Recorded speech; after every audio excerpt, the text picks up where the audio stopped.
I, James Carter, stand in the kitchen of my in-laws' house in Willow Creek, Georgia, folding each napkin into the shape of a rose. It's not just folding, but crafting. Each crease precise and neat, as if such meticulousness could keep my heart from turmoil.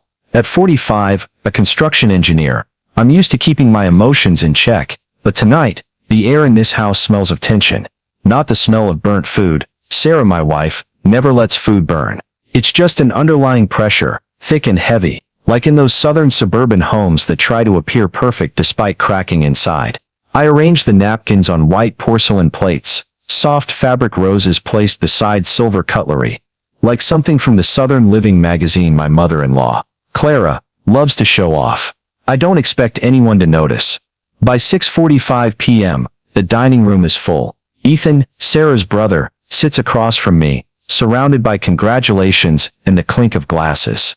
His engagement ring glitters under the chandelier, deliberately catching the light, I suspect. Ethan's laugh is high-pitched, practiced, while Sarah beams, as if she's just given birth to a star.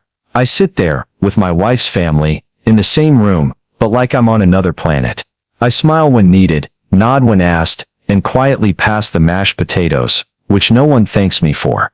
Before diving into the story, comment where you're watching from, and don't forget to subscribe so you never miss the latest video. The meal unfolds like a well-rehearsed play, until Ethan sets his wine glass down, lightly but enough to draw everyone's attention.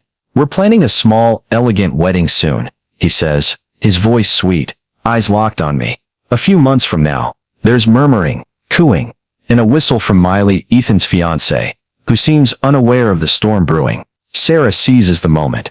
She wipes her mouth with a napkin, mine, now crumpled like fast food tissue, and turns to me, her voice soft but sharp.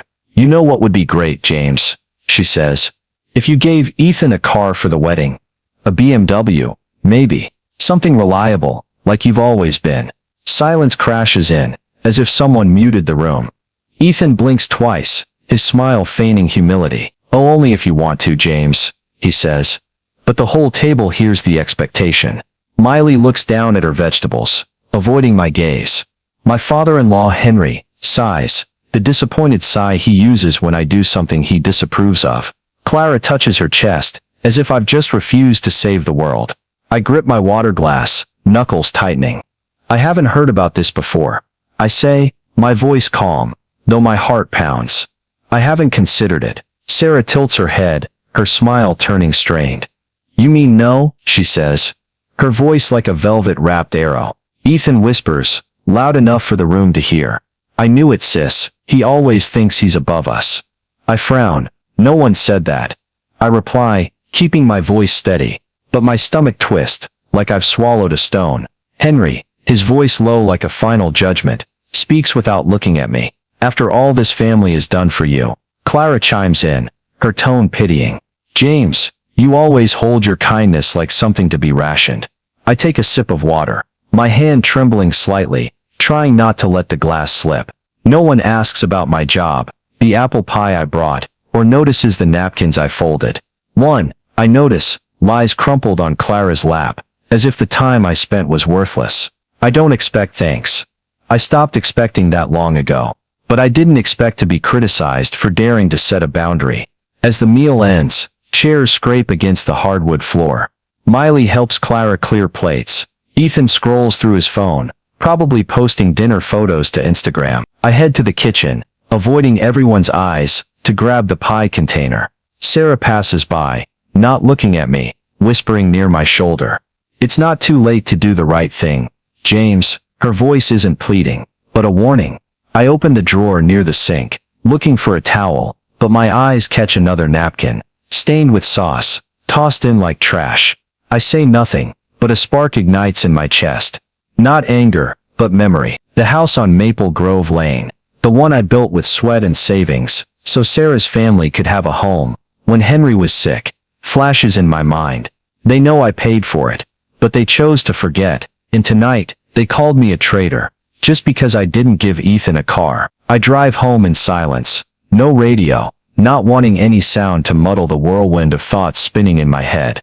Willow Creek streets are quiet at night, streetlights casting mottled shadows on the windshield. but I see nothing but Sarah's face when she whispered, "It's not too late to do the right thing."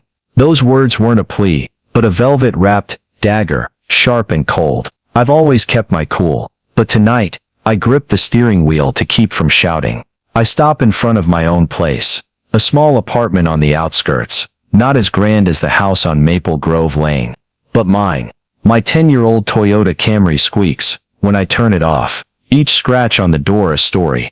Late nights at construction sites, errands for Sarah's family, trips to fix Ethan's car when he blew his money on parties. I look at it, and a choking feeling rises, not because of the old car, but because of the contrast with Ethan's lavish expectations. A BMW, as if I'm his endless bank. Inside, I flip on the light, the dark room brightening, but loneliness clings tight. I sink onto the couch, still clutching the car keys, and let memories pull me back. I recall my 30s, when I turned down a job contract in Germany to stay in Willow Creek. Back then, Henry, my father-in-law, had just had a heart condition, and Sarah sobbed, saying her family needed me. I nodded, no hesitation, and worked overtime at construction sites to cover his medical bills. When Ethan, Sarah's brother, needed college tuition, I opened my wallet, even though it meant delaying my own home purchase. "You're the rock," Sarah used to say, her eyes full of love. But now, those eyes hold only disappointment. I remember the first time I saw the Maple Grove Lane property, a bare lot on the outskirts. I worked tirelessly, calculating every brick, every foot of wiring, to build it into a home Sarah's family could call theirs. When Henry recovered, I handed over the house, not needing thanks, just hoping they'd have a safe haven. Sarah hugged me once in the yard, saying, "You're amazing, James." But there was no celebration, no acknowledgement from Ethan or Clara. Just silence, as if I were an extra in their story. The phone buzzes, snapping me out of my thoughts. A text from Sarah. "You're so selfish, James. You embarrassed me in front of everyone." I stare at the screen, my finger hovering over the reply button, then stopping. I want to write that I've given too much. The house, my time, my own dreams. But I know she won't listen. Our marriage has been cracking for years. From the time Sarah chose Ethan over me.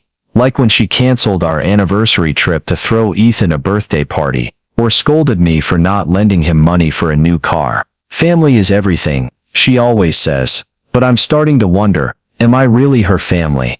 I stand, walk to the back porch, the night air cool, carrying the scent of freshly cut grass from the neighbor's yard. I look up at the sky, stars twinkling, and a quiet hurt rises, not loud, but smoldering, like a stone lodged in my throat. At 45, I'm starting to ask who I've been living for. I've spent my youth being the reliable one, the sacrificer, but what did I get? Sarah's accusations, Ethan's smug smile, and the disappointed looks from Henry and Clara. I go back inside, grab a mug of black tea from the cupboard, something I drink to clear my head. The steam warms my hands, but it doesn't chase away the chill in my heart. I sit at the kitchen table, watching the wall clock tick. It's late, but I'm not sleepy. I just want to understand why the people I love find it so easy to erase me. The phone buzzes again, this time a call from Sarah. I let it ring, not answering. I don't trust myself to speak without my voice shaking. But as the screen goes dark, a thought flashes, clear and sharp. The house on Maple Grove Lane isn't just bricks and mortar, it's proof of what I've given. And if they don't value it, maybe it's time I remind them. Not out of anger, but because I deserve to be seen. I wake up to pale light filtering through the curtains, feeling like I didn't sleep at all. The black tea mug still sits on the kitchen table, cold from last night. I never thought I'd be the center of a family feud, but this morning, my phone lights up like a Christmas tree. Cheat texts, notifications, and missed calls from people I haven't spoken to in ages. Old classmates, co-workers, even a distant relative from Sarah's side. I met once at a wedding. I open the screen, and my heart sinks. A text from Tom Reed, an old college friend, the only one who still keeps in touch with occasional holiday messages. "Hey, you okay?" with a screenshot attached. I tap it, and it's Ethan's Instagram post. Sarah's brother. He's standing in front of the house on Maple Grove Lane. The one I built, arm around Miley, grinning like a TV star. The caption reads, "When family doesn't support your dreams, you keep going anyway. Happiness.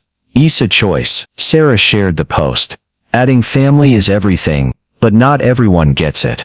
The comments below are a storm. "So sad, Ethan. You deserve better. Some people let money blind them. Always knew you were the good one." I feel heat surge in my chest, not the kind of anger that makes you want to punch a wall, but a burning, smoldering ache, like someone shoved a rock down my throat. Ethan didn't name me, of course. He's too clever for that. But everyone knows he's talking about me, the selfish brother-in-law, who wouldn't buy him a BMW. I scroll through the comments, from Sarah's relatives, her friends, even people I've never met. James always thinks he's better than everyone. Weddings are for sharing, and he's stingy. I set the phone down, then pick it up again, as if looking one more time will change it. Another text from Tom arrives, this time a screenshot from Sarah's family Facebook group, which she moderates. Ethan's post, clearly him, though using the family's shared account. A snippet of my text from last night, carefully edited. I haven't considered it. No context, no mention of Sarah's absurd car request, no reference to the house I built, just 10 words, stark and cold. The comments below are worse. Just say yes and be done with it. So heartless. That's what you get for forgetting your roots. I stare at the screen, unblinking, as if my name, my intentions, my quiet life are being twisted into a joke, for people who don't even like me. I stand, head to the back porch, the morning air, carrying the scent of wet grass, and chirping birds. I want to scream, to call Sarah, and ask why she let this happen, but I know it's pointless. Instead, I drive to Peachtree Library, a small place with crooked parking lines. I need somewhere quiet, where no one knows me. In a corner near the local history shelves, I open my laptop, checking old emails. I find it, the purchase confirmation for the Maple Grove Lane house. My signature, no co-owners. I paid for it, every cent. No one has the right to stand in front of that house and call me a traitor. The phone buzzes again. A coworker, Lisa, texts, "Are you the guy in that viral post?" She doesn't mean harm, I think, but I log out of all apps after that. I don't cook, don't clean, don't answer calls. I sit on the back porch, clutching a cold mug of black tea, staring at my Toyota Camry in the driveway. Each scratch is a story. Late nights at construction sites, to cover Henry's medical bills. Driving Ethan to fix his car when he went broke from partying. Months of saving to build the house on Maple Grove Lane. I remember the feeling of first sitting in the driver's seat, turning the key, the engine roaring. I didn't cry then, but now, I'm close to it. They don't know what I've given, I whisper, but they remember how to demand. I sit there until the sun dips behind the trees, the air turning cold, the scent of wet grass stronger. The trickle of a neighbor's sprinkler hums, oddly peaceful. I go back inside, change into a t-shirt, reheat yesterday's soup, trying to clear my mind, but it doesn't work. My phone buzzes at 9:41 p.m. An unnamed text, just a photo. It takes me a few seconds to process. Ethan standing in front of the house on Maple Grove Lane, in a white suit, hand on Miley's stomach, like a wedding shoot. The caption reads, "Venue locked in, ready to walk down this aisle." I stop breathing, my vision blurring. That's my house, my name on the deed. I paid for it with years of hard work, canceled vacations, dreams I set aside. I stare at the photo for 10 minutes, unblinking. Then it hits me. I never told them I paid for the house in full. Back when Henry was sick, Sarah called me, sobbing. "My family needs a stable place," she said, not asking outright, but the expectation heavy in every pause. I wired $50,000, signed every paper, didn't ask for recognition. Sarah hugged me once in the yard, said, "You're the most practical man." But there was no party, no thanks, just Ethan taking selfies on the porch, like it was his. Now he's using it as a wedding venue, as if I don't exist. I open my laptop, dig up the house purchase confirmation email. It's still there, my signature, the notary seal. I save it to a new folder, named The Truth When They Lie. I don't know what I'll do with it, but for the first time I feel I'm not just reacting. They didn't just cut me from the wedding, they're erasing me from the house I built, and I won't let them do that anymore. I wake with a heavy head, as if I only dozed through fragmented dreams. Ethan's Instagram post, him standing in front of the house on Maple Grove Lane, the one I built, acting like it's his, still haunts me. I never thought I'd have to fight to prove my worth, but this morning I know I can't stay still. I shower quickly, put on a dark blue button-up, and drive to the house on Maple Grove Lane. I'm not sure what I'm looking for, only that I need to see it, touch it, to remind myself I didn't imagine what I sacrificed. The road to Maple Grove Lane is as familiar as the back of my hand. I've driven it hundreds of times, fixing pipes, repainting walls, bringing food to Henry during his sick days. But today, it feels foreign. When I park a few houses down, past the old oak trees, the sight before me tightens my chest. Workers are setting up a wedding tent in the yard, white string lights wrapped around the porch, and a large sign staked at the entrance. Ethan and Miley, forever happiness. No mention of me, not a trace, as if I never existed. I step out of the car, trying to stay composed.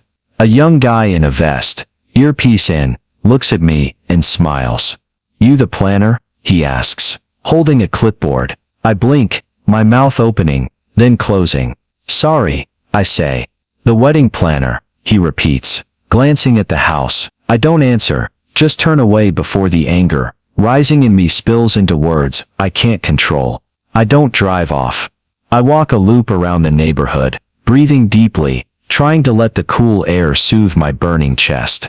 Finally, I return to the house, crossing the gate like a stranger. Inside, everything's transformed to Ethan's taste. Pale pink roses, glass jars, fake greenery all over the living room. A stack of invitations sits on the kitchen island, tied with beige ribbon. I don't mean to touch them, but curiosity pulls me. I untie the ribbon, open the top card. Everyone's name is there: Sarah, Henry, Clara, even distant relatives I've never met. But not mine, not a small line in the corner. I flip the card, hoping for a note. An explanation that it's just a mistake. Instead I find a scrawled line. "Better if James isn't there this time." I swallow hard, set the card down, feeling the floor tilt beneath me. It's not just being left off the wedding. I'm erased from this house. I head to the old guest room, where I stayed a few nights while fixing the place. The staircase still creaks on the third step, a memory that never fades. I sit on the bed's edge, staring at the wall I painted, hearing Sarah's voice in my head. It's not too late to do the right thing. But what's right when they don't even see me? I stand, move to the drawer near the back stairs, where Sarah's family stuffs spare keys, dried out pens, expired coupons. I'm not looking for anything specific, just a trace, proof they've been lying. Under old catalogs and paper clips, I find a red notebook, the kind Henry used for budgeting when he drove trucks. I open it, flip through receipts, random notes, and then I see it. A handwritten line, ink faded. James wired $50K for house payment, said he didn't want credit. No clear date, but I know. That's me. James Carter. I read it 3 times, as if blinking might make it vanish. "They knew," I whisper. Voice hoarse. They always knew. Not forgotten. Not accidental. They chose silence. Chose a story where I'm the outsider. Ethan the star. I snap a photo of the page, my hand trembling slightly, then carefully tuck the notebook into my pocket. I go back to the kitchen island, grab an invitation, slip it in too. Not out of anger, but because I need evidence, something to remind me I'm not crazy, that I didn't imagine what I gave. Sarah appears at the door, in a floral dress, her eyes both surprised and wary. "James, what are you doing here?" she asks, her voice soft but sharp. I meet her gaze, just checking on what's mine. I say, voice steady. She tilts her head, as if about to speak, but turns away, calling Miley to help with something. I don't stay long. I walk to my car, shut the door and drive off. Not looking back, but in my chest, a spark ignites, not anger, but resolve. The house on Maple Grove Lane is mine, and I won't let them pretend it isn't. Back home, I open my laptop, save the notebook photo and invitation to the Truth When They Lie folder. I don't know what I'll do with them, but for the first time, I feel I'm holding some power. That morning, I drink a black coffee, no sugar, to keep my mind sharp. I open my email, find the contact for the event company Ethan hired for the wedding. Mayfield Events. I call, voice steady but firm. Hello, I need to speak with the person handling the event at Maple Grove Lane. The woman on the line, cheerful but busy, asks, "Who's this?" I hesitate for a second, pulse racing, but my voice doesn't waver. "The homeowner," I say. A beat of silence. Then she asks, "Do you have legal proof?" I glance at the folder on my screen, where the deed is stored. "I'll be there in 20 minutes. Driving to Maple Grove Lane, I've prepared a printed deed, notarized papers, and the notebook photo, all in a clear plastic file. When I arrive, the woman from Mayfield Events, maybe in her mid-30s, petite, stands on the porch, clutching an iPad. I step out, hand her the file, my name clear on the deed. James Carter, sole owner. She skims it, lips parting, then looks at me, her eyes registering the truth. "We were told this was a gifted house," she whispers, almost apologetic. I don't respond. I just look past her, seeing the white string lights twinkling on the porch, things I never agreed to pay for. "I want to walk through," I say. "I need to know what I'm covering." The phone buzzes, Sarah's name on the screen. I don't answer. I stand, head to the drawer near the back stairs, where I found the notebook yesterday. I don't expect more, but I open it, flip through loose scraps. An old receipt falls out, dated when I wired the house payment, matching the notebook's note. I snap a photo, add it to the truth folder. Back in the living room, I see Miley standing there, eyes apologetic, but silent. I nod, no smile, and leave. At home, I draft an email to my lawyer, attaching the deed and notebook photo. Subject, revoke property. Use at Maple Grove Lane. The message is brief. I request a notice to cease using the house for unauthorized events. If they want to continue, they must sign a lease, payment due by Friday. I hit send, feeling not victory, but reclaiming a piece of myself.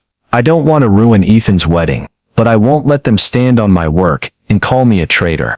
That afternoon, my phone buzzes non-stop. A text from Tom Reed. "Ethan just posted a TikTok video. He's crying, saying you're ruining his happiness." I open the app, and there's Ethan, eyes red, in front of the camera, voice trembling. "My brother-in-law chose money over family. I just wanted a perfect wedding day, but he took that away." Sarah comments, "So sad when loved ones do this." Hearts flood the screen. Comments pile up. "You're so strong, Ethan. Family can be the worst enemy." I exhale through my nose, shut off the phone, trying to keep my hands steady. I know they won't stop, but neither will I. I open my laptop, find the email from Melissa Kane, a freelance journalist in Willow Creek Tom mentioned. She writes about community injustices. I draft a new email. Subject, the truth about Maple Grove Lane. I write 6 sentences, sharp as a blade. This isn't about revenge, it's about remembering. I didn't choose to be part of the story they crafted. I'm just done letting them edit mine. Attached are verifying documents. No war, just memory. I attach the deed, notebook photo, and Ethan's Instagram post screenshot, then hit send. I stand, pour a glass of water, not because I'm thirsty, but because the normal act reminds me I'm still standing. That night, I get an email from Mayfield Events. One line, "They're gonna lose it when they hear this." I don't reply. I turn off my phone, set it face down on the kitchen table, and stand there, hands gripping the sink's edge. A cool breeze slips through the cracked window, carrying the scent of grass and roses from the neighbor's yard. For a moment, everything feels strangely calm, even as I'm breaking inside. I don't call anyone. Don't text friends. Just brew a mug of black tea and fold a napkin into a leaf, like Aunt Lillian taught me. I set it on the table, look at it, and feel a small spark. Not victory, but a beginning. I'm not erased anymore. Not one more time. I wake to early sunlight filtering through the curtains, feeling like the first time in days I actually slept. No haunting dreams, just a gentle stillness. The article appears on a Willow Creek local news site. Bold headline, "The brother-in-law erased. The truth about the house on Maple Grove Lane." Melissa writes concisely, incisively, no embellishments. She cites the deed, Henry's notebook entry, and the cruel note on the invitation. Better if James isn't there. She ends with a question. What is family, when someone is erased for not meeting expectations? The article spreads fast, shared on Facebook, Instagram, and the Willow Creek community group. Comments flood in. Shameful, how could they? James deserves respect. Ethan and Sarah owe a public apology. I sit there, staring at the screen, not quite a sense of triumph, but validation. The tide has turned. My phone buzzes constantly. Text from Tom Reed, old co-workers, even a neighbor I only wave to. I'm with you, James, Tom writes. He's gone too far. I don't reply right away. Just take a sip of coffee, letting the bitter taste spread across my tongue. I open Instagram and see Ethan has locked his account. A tip from Tom says he lost an advertising deal with a local fashion brand, and the wedding, set for a few weeks out, has been postponed indefinitely. Sarah hasn't posted anything new, but I know she's under pressure. I drive to Roswell, to Aunt Lillian's house, the only person in my family who always sees me. She opens the door, asks nothing, just pours a glass of peach tea and pulls me into the kitchen. We sit there, folding napkins into leaf shapes, like when I was a kid, and she taught me how to make things beautiful. You did the right thing, she says, her voice low and warm, without needing the full story. You can't keep feeding that beast. I smile, not out of politeness, but because for the first time, I feel seen. The leaf napkins sit neatly on the table, no one crumpling or tossing them. They're mine, and hers, a quiet acknowledgement. Back home, I start renovating the house on Maple Grove Lane. I don't want it to be Ethan's stage anymore.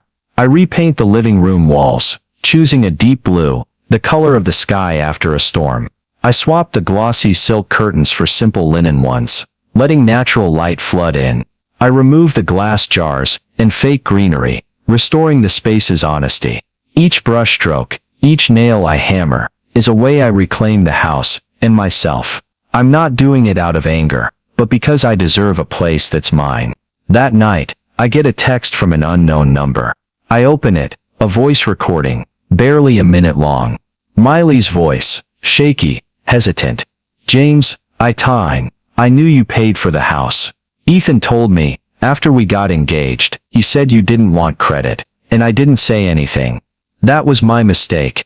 I'm sorry. The recording cuts off, as if she wanted to say more, but couldn't find the words. I stare at the screen, my finger hovering over delete, then stop. I save it to the truth, when they lie folder, with the deed and notebook. Not to use, but to remember. Do know, and they chose silence. I don't reply to Miley. I don't need to. I open the window, letting the night breeze blow in, carrying the scent of grass and roses from the neighbor's yard. I fold another napkin, a leaf, and set it on the kitchen table. It doesn't belong in a drawer anymore. Doesn't belong to those who crumpled my efforts. It belongs to me, to the house I built, to the life I'm taking back. I don't feel smug, but I don't feel erased either. For the first time in years, I feel steady, not because someone needs me, but because I chose to stand. And knock at the door, firm but hesitant. I open it, and there's Sarah, standing beside Ethan, with Miley timidly behind. Sarah wears a gray sweater, her eyes both tired and defensive. Ethan, still holding a forced confidence, but his smile lacks the Instagram glow. Miley looks down, avoiding my gaze. Sarah speaks first, her voice soft but sharp. James, we need to talk. I don't invite them in, just stand at the threshold, arms crossed. Talk, I say, voice even. Sarah pulls an envelope from her bag, offering it like a party invitation. This is $50,000, she says. We want to use the house for the wedding, and this is the wedding gift, like you wanted. I look at the envelope. Don't take it. Ethan jumps in, his voice slightly shaky. James, you don't have to make this a big deal. We're family. Just let us use the house, and it'll be fine. Miley stays silent, but her eyes show unease, as if she knows Ethan's words are hollow. I look straight at Sarah, the wife who was once my world's center. Family? I ask, voice low but clear enough for them to hear. Family is when you cut my name from the invitations, when you stand in front of the house I built, and call me a traitor. Sarah blinks, lips pressed tight. Ethan starts to speak, but I raise a hand to stop him. I paid $50,000 for that house, and you know, you chose silence, chose a story where I don't exist. Don't talk to me about family. Sarah steps forward, her voice breaking, almost pleading. James, you're ruining Ethan's happiness. Do you want me to live with this shame? I look at her, unflinching. She ruined every happy day I had. I reply, voice low but firm. I built that house, and now I'm taking back my foundation. They stand there, stunned, like strangers meeting the homeowner by surprise. I hand the envelope back to Sarah. Keep it. I don't need your money. I need the truth. I turn back inside, but before closing the door, I pause in the hallway. The family photo wall, once full of moments, vacations, birthdays, our wedding is now different. Not a single picture includes me. I open the drawer by the door, where Sarah stuffs random mail. There, under pizza ads and expired coupons, I find an old frame. Dusty, glass cracked. It's a photo of me and Sarah, our wedding day, me smiling, arm around her. I pull it out, wipe it gently with my sleeve, look for a second, then set it face down on the kitchen table. Not anger, but acceptance. It's not the frame that hurts, but that no one noticed it was gone. That weekend, I host my first dinner at the house on Maple Grove Lane. Just Aunt Lillian, a few neighbors, and me. Roast chicken, mashed potatoes, salad from the backyard garden. Simple but warm. Lillian folds napkins into leaves, sets them by the plates, and smiles. You did it, James, she says. I nod, no explanation needed. Eugene Moore mentions the wedding, Sarah or Ethan. We laugh, talk about the weather, the old oak in the yard. When everyone leaves, I wash the dishes, let them dry on the rack, and hang the house deed on the living room wall, in a simple wooden frame. Not to show off, but to remind me I'm not just the helper. I'm the foundation. I stand at the window, watching a young couple pass by, hand in hand, laughing about the house across the street. They wave, I wave back. I'm no longer the silent one in the background. I chose to stand, not for them, but for myself. Ethan's wedding didn't happen here. I don't need confirmation from anyone. The quiet of this street says it all. No cars lined up, no wedding music echoing, just chirping birds, in a soft breeze. Rumors spread through neighbors. Ethan and Miley postponed the wedding. Some say canceled, others say they found a smaller private venue. I don't chase details. Sarah hasn't called, Ethan hasn't texted, and Miley's been silent since her apology recording. I'm not angry, not bitter. I just feel at peace, like an old door closed, letting me step into a new room. I stand, go inside, morning light streaming through the window, making the deed on the wall gleam in its wooden frame. I framed it, not for pride, but as a promise to myself. I'll never forget my worth. The living room is now what I want. Wooden bookshelves, an old armchair, a photo of me, and Aunt Lillian by the lake in Roswell. I turned Ethan's old bedroom into an office, with a wooden desk, lamp, and a board for new construction projects. No more silk curtains, or fake flowers, just the honesty I chose. I stepped to the backyard, where I've started growing vegetables, a few tomato plants, and crisp lettuce. Every week I host dinners, with Aunt Lillian and a few neighbors, roast chicken, mashed potatoes, simple stories about weather or baseball. No one mentions Sarah, Ethan or Melissa Kane's article. We just laugh, fold napkins into leaves, and leave them neatly by the plates. Those napkins, once crumpled and tossed, are now a symbol of acknowledgement, not just from others, but from myself. I close my eyes, letting the stillness sink deep into my chest. The birds still chirp, the breeze still blows, and the sunlight stays gentle. The house on Maple Grove Lane is no longer their stage for showing off. It's proof of what I did, and what I'll never let slip away again. I step inside, close the door, ready for a new day. A day that's mine, and mine alone. The story of James Carter, and my wife said I betrayed family for not gifting my brother a car. So I took back the house I built. Reflects the family tensions and social pressures common in the U.S. today, especially in suburban cultures, like Willow Creek, where family values and appearances often take precedence. James, a 45-year-old construction engineer, sacrificed years to build the house on Maple Grove Lane for his wife's family, only to be scorned by Sarah and her brother Ethan when he refused to gift a BMW.